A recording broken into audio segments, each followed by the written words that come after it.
Halo Sobat Exploring Herbal, kembali lagi dengan saya Kartika. Pada sesi kali ini, saya juga akan membahas terkait produk lagi ya. Jadi sebelumnya sudah ada dua video terkait produk hilirisasi riset. Nah, sekarang ada satu lagi. Nah, ini lebih maju lagi ya untuk pengembangan produknya. Nah, namanya Ostea. Jadi ini sudah berizin edar. Izin edarnya itu PIRT, gitu ya, sudah dapat nomor PIRT dan diproduksi oleh apa namanya eh, pabriknya ini apakah ada ini dicari belum ada ya nama pabriknya. Jadi ini diproduksi di Bali, sebuah pabrik di Bali. Sini ada Research by School of Pharmacy ITB. Jadi Sekolah Farmasi ITB.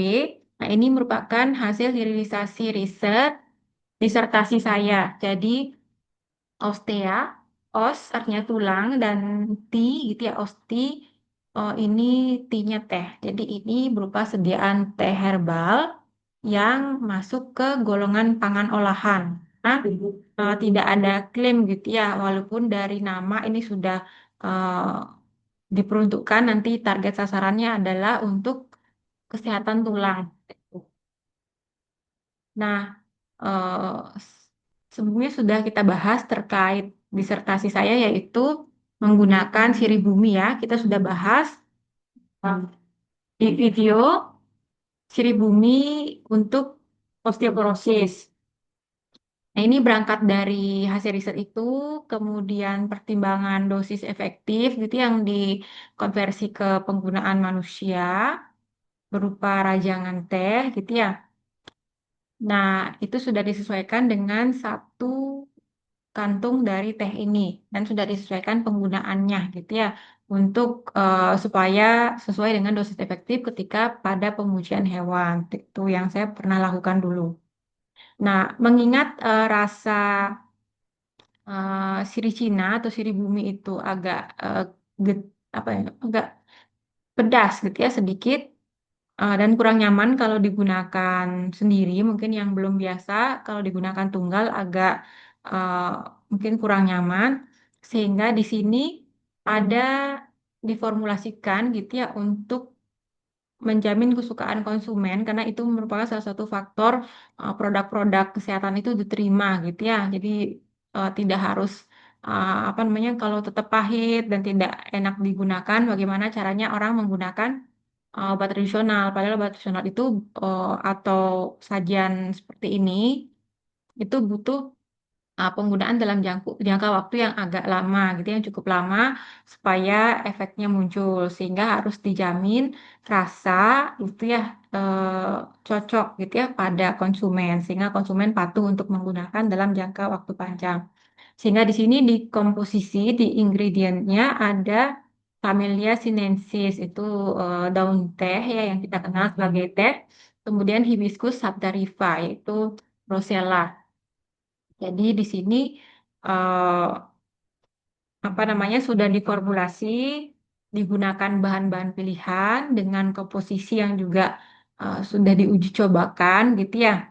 Dan bahan pilihan ini maksudnya adalah diperoleh dari sumber yang baik gitu ya, dari sumber bahan baku yang baik, jadi tidak liar gitu ya. Jadi terjamin mutunya, terjamin juga konsistensi pada kandungan dan khasiat. Nah, cara penggunaannya ini tempatkan satu kantung teh pada secangkir air panas, dia suhu 90 derajat Celcius, eh, airnya sekitar 200 mili, kemudian tunggu 2 sampai 4 menit, lalu pindahkan atau angkat kantung tehnya, dan air seduhan tadi itu bisa diminum seperti itu. Jadi hasil ujinya menurut penelitian disertasi saya itu sudah sampai tahap in vivo dengan beberapa model untuk melihat regenerasi tulang. Jadi ini tidak hanya bisa untuk mengatasi kondisi patah tulang gitu ya, juga bisa untuk menghambat kerapuhan tulang, terutama pada kondisi postmenopause, dan juga bisa digunakan untuk mempercepat penyembuhan tulang pasca ekstraksi gigi atau pencabutan gigi. Nah, seperti itu manfaat Ostea ini. Nanti kalau ada yang berminat bisa komentar di chat di kolom komentar. Nanti akan saya beritahu bagaimana cara mendapatkan teh ini gitu ya. Jadi teh ini sudah pernah dicobakan gitu ya pada kampanye Perwatusi, yaitu perkumpulan penyintas osteoporosis atau yang ini ya, yang peduli terhadap tulang seperti itu. Jadi sudah mendapat respon positif dan saat ini sedang dalam proses memperbanyak jumlah produksi gitu. Karena masih kesulitan di bahan baku sirih Cina. Nah, ini budidayanya apa namanya? Memang sirih Cina itu tumbuhnya cepat gitu ya dan tidak apa namanya em, tidak susah jadi mudah gitu ya. Namun untuk mendapatkan bahan baku yang berkualitas gitu ya di satu lokasi jumlah banyak terkontrol dalam budidaya itu lumayan susah gitu ya karena harus mencari lahan yang cocok kemudian petani yang bersedia berkomitmen untuk penyedia bahan baku seperti itu. Oke, sampai sini dulu untuk pengenalan Postea. Jadi ini kemasannya cantik sekali, uh, full color gitu ya. Kemudian mungkin lain daripada yang lain kemasannya juga.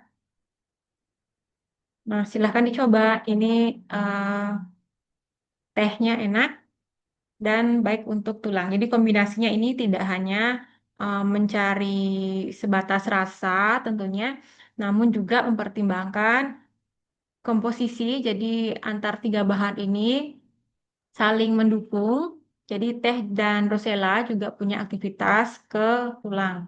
Jadi sudah cocok untuk mengoptimalkan dan mensinergiskan efek dari sirih Cina. Oke, sampai di sini dulu video terkait Ostea. Semoga ada yang tertarik gitu ya untuk mungkin meneruskan riset dengan teh ini atau menggunakan sendiri maupun untuk kerabat. Silahkan di komen untuk yang berminat untuk mencari informasi lebih lanjut terkait Osti ini. Oke, sampai sini dulu video terkait produk Osti. Ketemu lagi kita di video berikutnya. Jangan lupa like dan subscribe.